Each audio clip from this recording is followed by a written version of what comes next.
Josué capítulo 14. Conversa de Caleb com Josué quando eles estão entrando na terra prometida. No versículo 7, Caleb diz a Josué: tinha eu 40 anos quando Moisés, servo do Senhor, me enviou de Cades Barneia para espiar a terra. E eu lhe relatei como sentia no coração. Mas meus irmãos que subiram comigo desesperaram o povo. Eu, porém, perseverei em seguir o Senhor meu Deus. Então Moisés naquele dia jurou, dizendo: certamente a terra em que puseste o pé será tua e de teus filhos em herança perpetuamente, pois perseveraste em seguir o Senhor meu Deus. Eis agora, o Senhor me conservou em vida como prometeu. 45 anos há, desde que o Senhor falou esta palavra a Moisés, andando Israel ainda no deserto. E já agora eu sou de 85 anos. Estou forte ainda, hoje como no dia em que Moisés me enviou. Qual era a minha força naquele dia? Tal ainda agora o é para o combate. Nossas relações, elas não são fáceis. Um dos pivôs desse problema sou eu mesmo. Somos pessoas difíceis de trato, temos heranças emocionais, temos construções mentais muito fortes. E temos vivido uma época de pós-modernidade onde verdades absolutas elas estão se dissipando e se dissolvendo em múltiplas verdades, e verdades que para você é verdade, o que para mim não é, e cada um fica com a sua verdade. A questão é que lidar com a igreja e com o corpo de Cristo deveria ser uma das coisas mais santas, solenes e que deveria encher nosso coração de temor. Afinal de contas, nós estamos falando do corpo de Cristo. Nós estamos falando de pessoas que foram compradas pelo sangue de Cristo, batizadas pelo Espírito Santo de Cristo, para fazerem parte de um projeto eterno que pertence a Cristo. Por isso que ele é o cabeça da igreja. E por isso que todos nós somos membros de um corpo, do qual nós não fizemos obra alguma para merecer pertencer. O problema é que nosso orgulho, às vezes misturado com zelo, às vezes misturado com carnalidade, ou até mesmo perturbação e confusão mental, nos impede de adentrar nessa realidade do corpo de Cristo, de apreciarmos a pluralidade da vida de Cristo na vida dos outros, o depósito que o Senhor faz nos outros, os dons, os talentos, a diversidade que o Senhor tem interesse de trazer para que tenhamos riqueza no nosso conviver. E às vezes nós não apreciamos isso. Então nós estamos sempre medindo uns aos outros pela régua que nos é própria, pela régua que nos convém. E nós começamos a ter panelinhas, divisões, separações, e muitas vezes nós chegamos numa conclusão que local nenhum merece a minha presença. E eu prefiro então me tornar uma pessoa desigrejada. É eu e o Senhor Jesus, é eu e Deus. Eu não quero mais interagir, eu não quero mais conviver com esse povo rebelde, obstinado, pecador, que não vê as coisas da forma correta, porque a forma correta de se ver é a forma que eu vejo. As pessoas não interpretam a Bíblia da forma correta, porque a interpretação correta da Bíblia é a minha.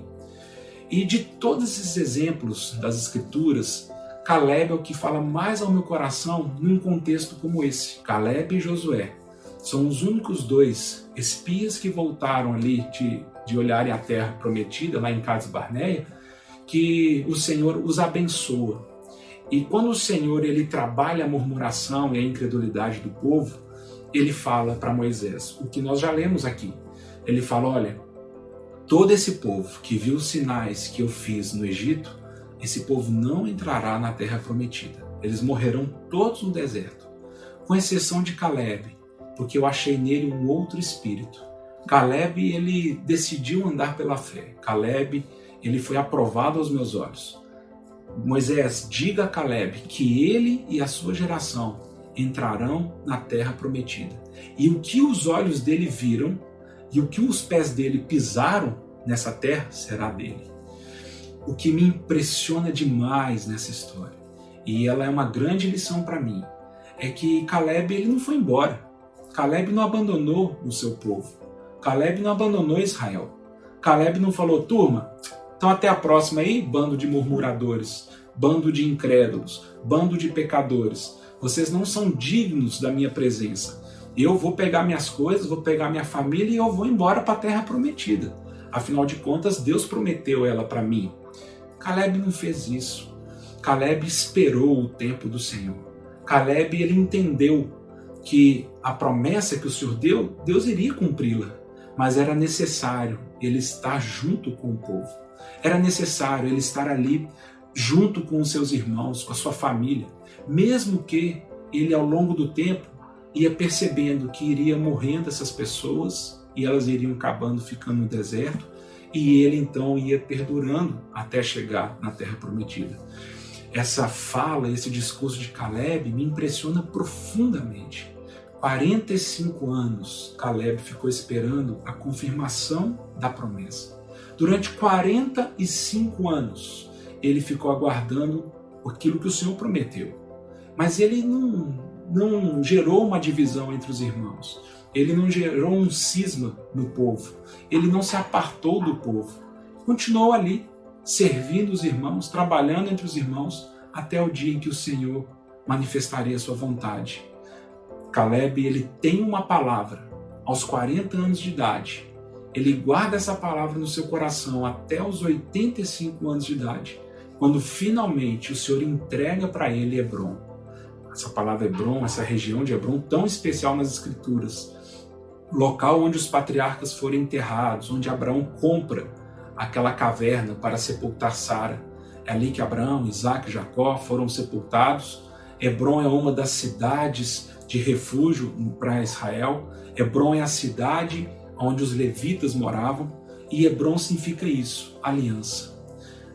Caleb toma posse de uma aliança divina, a despeito das pessoas ao redor, a despeito dos seus irmãos. Cada um dará conta de si. Se o irmão ao meu redor, se o irmão ao meu lado, ele está murmurando, ele é incrédulo, ele não quer entrar nas bênçãos do Senhor, ele terá que responder isso ao Senhor. Quanto a mim, eu vou aguardar no Senhor, tendo um espírito correto, tendo um coração correto, o cumprimento da aliança e das promessas do Senhor. Mas, perceba, Caleb não foi embora. Caleb continuou com seus irmãos. Caleb continuou fazendo parte do povo de Israel. Caleb não se separou, não promoveu uma outra coisa. Ele, com paciência, aguardou o tempo de Deus para que as coisas se manifestassem. A minha oração, é claro, é que meu coração não se encha de orgulho, não se encha de soberba. A minha oração é que eu não seja um desigrejado.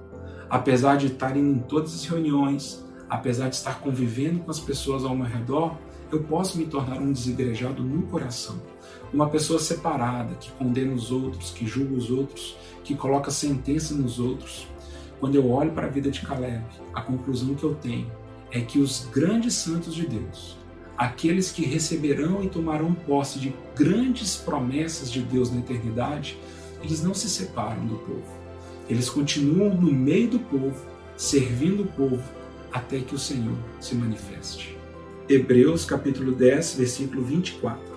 Consideremo-nos também uns aos outros para nos estimularmos ao amor e às boas obras. E não deixemos de congregar-nos, como é costume de alguns. Antes façamos admoestações, e tanto mais quanto vedes que o dia se aproxima.